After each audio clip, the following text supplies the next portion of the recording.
Hello बच्चों, स्वागत है आपका हमारे इस चैनल में।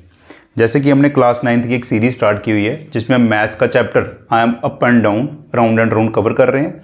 आज उसी चैप्टर का हमारा लेक्चर 5 है और लेक्चर 5 में बच्चों हम लोग क्या करने वाले हैं, एक्सरसाइज 5.2 स्टार्ट करेंगे आज। ठीक है, तो जिन बच्चों ने अभी हमारे प्रीवियस लेक्चर नहीं देखे पहले उसको एक बार देख लीजिएगा, फिर इसको हम करेंगे कंटिन्यू। ठीक है, अब देखो बच्चों यहाँ पर क्या बोला गया है, show that triangle formed by the chord and the center of a circle is isosceles। ठीक है, कि एक ट्रायंगल बन रहा है किसके द्वारा, कॉर्ड और सर्कल के सेंटर में। वो कैसा बनेगा, आइसोसेलेस बनेगा।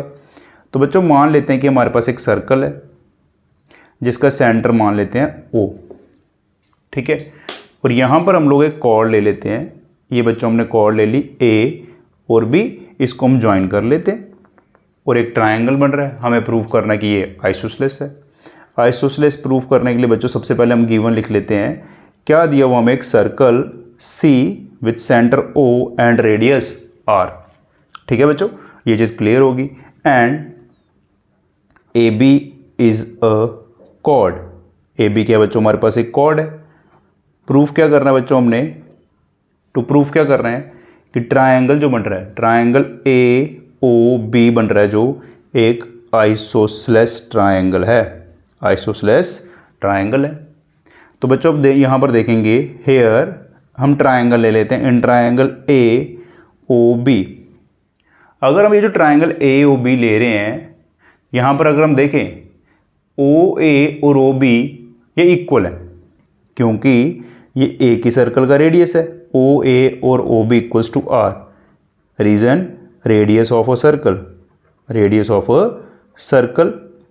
तो देयरफॉर जब दो साइडेड ट्रायंगल की इक्वल होंगी बच्चों, तो वो ट्रायंगल कैसा होगा, आइसोसेलेस ट्रायंगल होगा। Triangle AOB is isosceles triangle. Clear है बच्चों? उम्मीद करता हूँ ये फर्स्ट क्वेश्चन आपको अच्छे से क्लियर हो गया होगा। अब चलते हैं नेक्स्ट क्वेश्चन की तरफ। नेक्स्ट में क्या दिया हुआ है बच्चों, देखो, show that if two such isosceles triangle. देखो कहता है कि जो हमने पीछे क्वेश्चन किया उसमें हमने प्रूव कर दिया कि आइसोसेलेस ट्रायंगल बन रहा है।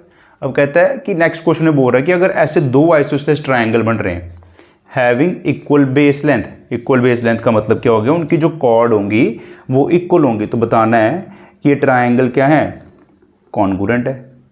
तो सबसे पहले बच्चों इसके लिए हमने एक सर्कल ड्रॉ कर लिया जिसका एक सेंटर ले लिया हमने O, और यहाँ पर हम दो कॉर्ड्स ले लेते हैं। एक कॉर्ड्स ले लेते हैं AB और एक कॉर्ड को नाम दे देते हैं D और E। ठीक है, अब इनको ज्वाइन कर देते हैं सेंटर से। इनको हमने ज्वाइन कर दिया।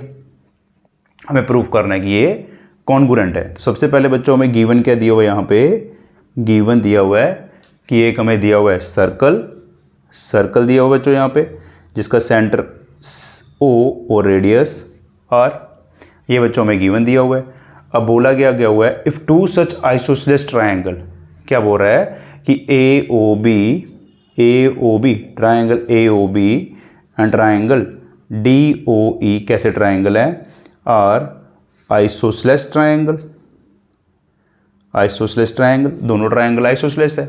तो ये साइड बच्चों ये इसके इक्वल होगी और ये वाली साइड भी इसके इक्वल होगी। ये चीज़ हमें गिवन दी हुई है। एंड एक चीज़ और गिवन दी हुई है कि ये जो ट्रायंगल की बेस लेंथ है, equal length, equal base length होगा क्वेश्चन में यहाँ पे, equal base length. Base length जो है वो इक्वल है। ठीक है, मतलब हमें AB और DEB हमें ये इक्वल दिया हुआ है। तो स्टार्ट करते हैं। यहाँ पे हमें प्रूफ क्या करना है कि ये कॉन्ग्रुएंट है। हम दो ट्रायंगल ले लेते हैं AOB and in triangle AOB and triangle, हमने ट्रायंगल ले लिया AOB और DOE। क्लियर है, हमने दो ट्रायंगल ले लिए और क्या बोला गया हुआ है कि ये दोनों एक दूसरे के कॉन्ग्रुएंट हैं। ठीक है, अब बच्चों यहाँ पर अगर हम देखें OA और OE, OA equals to OE क्या आएगा, ये R के इक्वल आएगा क्योंकि रेडियस है किसका, सर्कल का। OA OE इक्वल हो गया। ओ ए और ओ ई इक्वल हो गया, वैसे ही O B equals to O D, again ये भी किसके इक्वल होगा, आर के इक्वल, और ए बी जो है बच्चों ये किसके इक्वल दिया हुआ है, डी ई इक्वल है इक्वल कॉर्ड लेंथ, मतलब ये गिवन दिया हुआ हमें, कॉर्ड की लेंथ इक्वल दी हुई है, तो देयरफॉर ये जो ट्रायंगल होगा हमारे पास ए ओ बी, ये जो दो आइसोसेलेस ट्रायंगल बने हमारे, and D O E are congruent to each other, congruent है, ठीक है, और कॉन्ग्रुएंट कैसे, बाय SSS क्राइटेरिया, ठीक है। तो इसे हम प्रूव कर लिया कि अगर दो आइसोसेलेस ट्रायंगल बन रहे हैं, ठीक है, जिसकी बेस की लेंथ अगर इक्वल होगी, दोनों आपस में कॉन्ग्रुएंट होंगे। क्लियर है बच्चों, उम्मीद करता हूँ ये दोनों क्वेश्चंस आपको क्लियर होंगे। तो आज के लिए बस इतना ही है, मिलते हैं नेक्स्ट वीडियो में, वहाँ हम स्टार्ट करेंगे एक्सरसाइज 3।